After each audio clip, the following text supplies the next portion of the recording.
성부와 성자와 성령의 이름으로 말씀드립니다.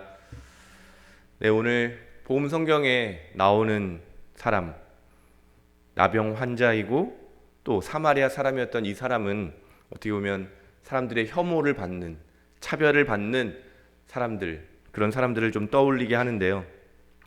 나병 환자라는 말 자체에도 그런 혐오와 차별을 담고 있어서 요즘에는 한센병, 한센병자 이렇게 불러야 된다고 하더라고요. 저도 설교 준비하기 위해서 이렇게 자료를 찾다가 깜짝 놀랐는데요. 인류가 아주 기록한 오래된 기록 중에 가장 오래된 병 중에 하나가 바로 이 한센병이라고 합니다. 그런데 여러분 다 딱 이 한센병 또는 뭐 오늘 혐오가 담겨 있는 말이라고 한 이 나병 이런 말을 들으면 뭐가 떠오르시나요? 어떤 것보다 막 두려움, 공포 같은 게 많이 떠오르실 것 같은데요. 이 전염률이 굉장히 낮다 그래요. 전염이 안 되는 건 아닌데 전염이 되긴 되는데 아직도 명확하게 어떤 방법으로 이렇게 전염이 되는 건지 그런 게 명확하지 않다고 하더라고요. 그런데 분명히 이렇게 전염이 되기는 하고 또 잘 아시는 것처럼 이 피부 쪽으로 외적으로 굉장히 끔찍한 모습을 하게 되는 거죠. 그래서 참 옛날부터 천형이라고 하기도 하고 하늘의 벌을 받은 사람들이다. 그러니까 지금 오늘날의 관점으로 생각해 본다고 하면 무슨 잘못이 있어서 그 사람이 그런 질병에 걸린 것이 아닌데 사람들은 그의 존재까지도 부정하는, 유대교에서는 이 사람들이 스스로 부정하다라고 하면서 지나갈 때마다 사람들이 눈에 보이면 먼저 자기 자신을 부정해야 되는, 그런 소리를 내야 되는 그런 법이 있었습니다. 물론 여러 사람의 안전을 위한 법이었지만 그 안에서 차별받고 정말 자기 존재로서 인정받지 못하는 그런 수많은 사람들이 있었습니다. 우리나라 역사를 보면 특별히 이제 일본으로부터 저희가 식민 지배를 받을 때 일본이 전 세계에서 가장 오늘날로 말하면 과학적 방역 이런 거를 굉장히 중요시 여긴 나라였거든요. 그래서 특별히 이런 전염병이 있는 사람들을 아주 엄격하게 이렇게 격리하고 사회로부터 완전히 격리시켰거든요. 그래서 그때부터 우리가 잘 알고 있는 것처럼 소록도라고 하는 아주 먼 섬에 그들을 격리시키고 절대 그 섬에서 나올 수 없게, 죽어서도 나올 수 없게 만드는 그런 법으로 관리했습니다. 해방이 되고 모든 사람들이 자유와 기쁨을 누렸지만 소록도에는 그 소식이 전해지지 않았고 여전히 오랫동안이나 그곳에서 그런 차별과 편견 속에서 모두가 갖고 있는 인권이라는 것이 짓밟힌 채로 그렇게 살아가야 했던 아픈 역사가 있습니다. 오늘 우리가 성경을 읽으면서 물론 핵심 주제는 아니지만 우리 주변에 있는 이런 차별과 혐오 속에 있는 사람들, 그들도 예수님께서는 구원하시기 위해 오셨다.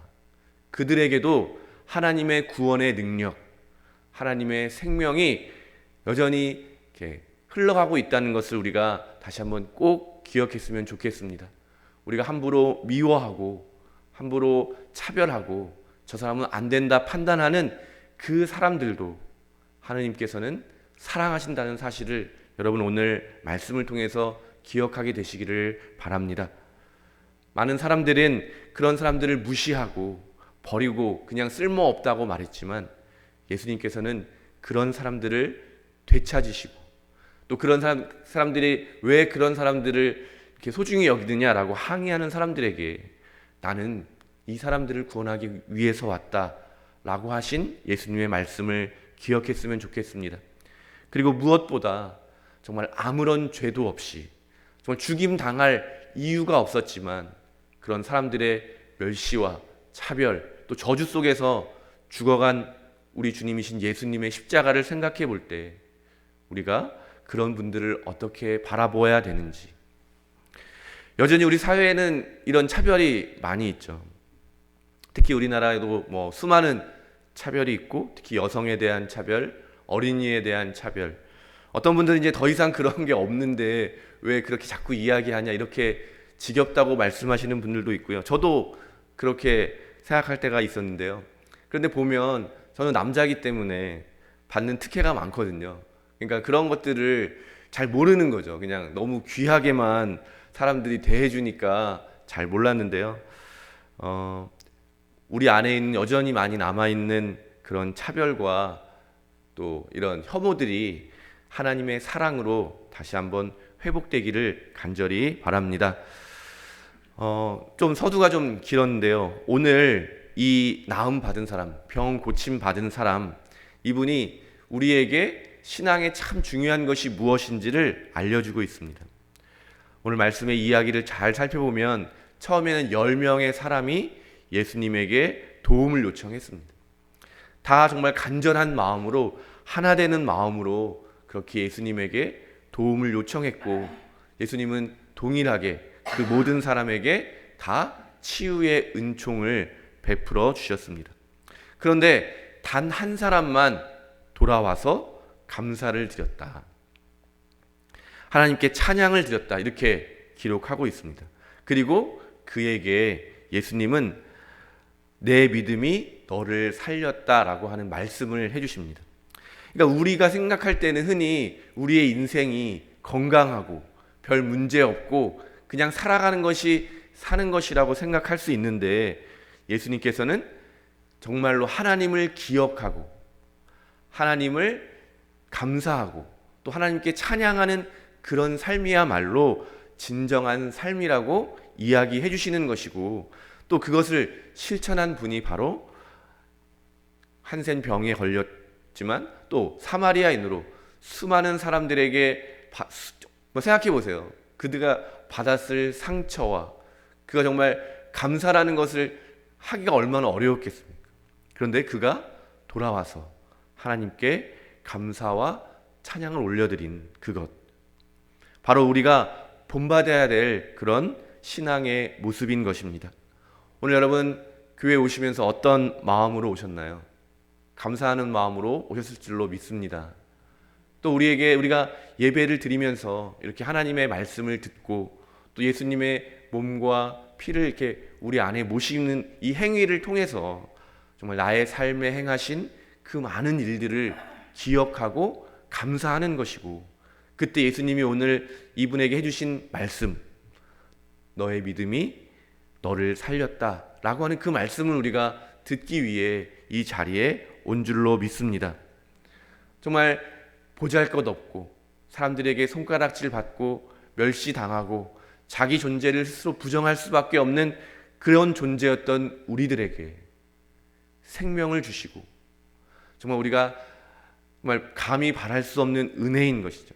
너는 내 사랑하는 아들, 너는 내 사랑하는 딸이다라고 자녀 삼아 주시고, 정말 그 뭐라 또 비길 수 없는 그 권리를 우리에게 베풀어 주신 하나님, 정말 돌이켜보면 인생의 위기마다 나를 버리지 않으시고 나를 잊지 않으시고 찾아오셔서 나를 일으켜 주시고 새롭게 해주신 그 하나님의 은혜를 우리가 기억하는 것, 그럴 때 우리가 지금 겪고 있는 우리 인생의 많은 문제들도, 또 우리가 겪고 있는 많은 상처와 아픔들도 하나님의 은총으로 회복되고 또 하나님의 뜻이 우리의 삶에 이루어질 것이라고 하는 그 마음으로 우리가 이 어려움을 이겨낼 수 있게 될 줄로 믿습니다. 오늘 사도 바울로는 감옥에 갇혀 있는 정말 절망스러운 상황 속에서도 하나님을 기억하고 하나님께 감사하고 있습니다. 또 예수님께서도 그렇게 수많은 어려움 속에서도 끝까지 제자들을 사랑해 주셨고, 오늘 우리가 예배를 드리고 있는 이 마지막 날의 식사, 그때 예수님의 마음이 얼마나 괴로우셨겠습니까? 그런데도 자기를 잘 이해하지 못하고 아직도 많이 부족한 제자들을 성서를 보면 정말 끝까지 극진히 온 힘을 다해서 사랑해 주셨다, 그렇게 기록되어 있습니다.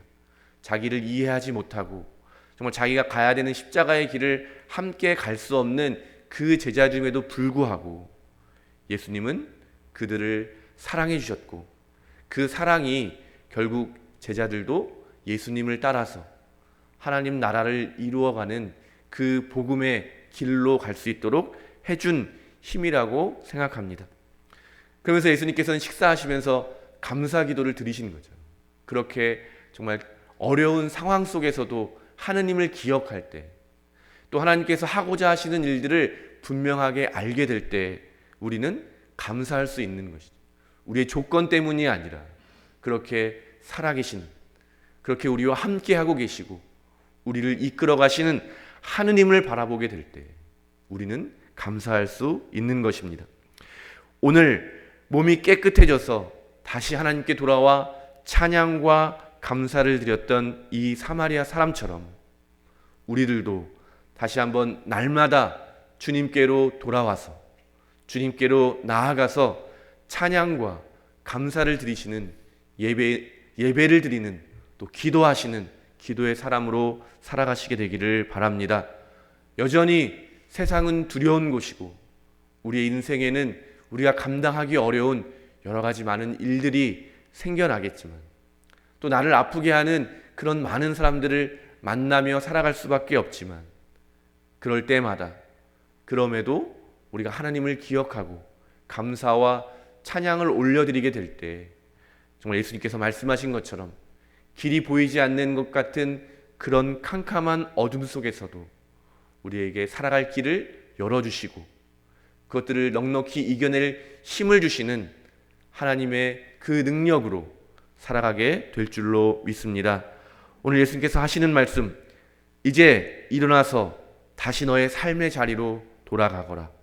너의 믿음이 너를 살렸고 이제 너는 하나님의 자녀로, 하나님의 존귀한 사람으로 정말 진정한 삶을 새롭게 살아갈 것이다 라고 말씀해 주시는 그 말씀을 붙들고 또 한 주일 동안 그렇게 예수님처럼 살아가시는 그런 복된 주님의 자녀들 다 되시기를 예수님의 이름으로 축원드립니다. 성부와 성자와 성령의 이름으로 말씀드렸습니다.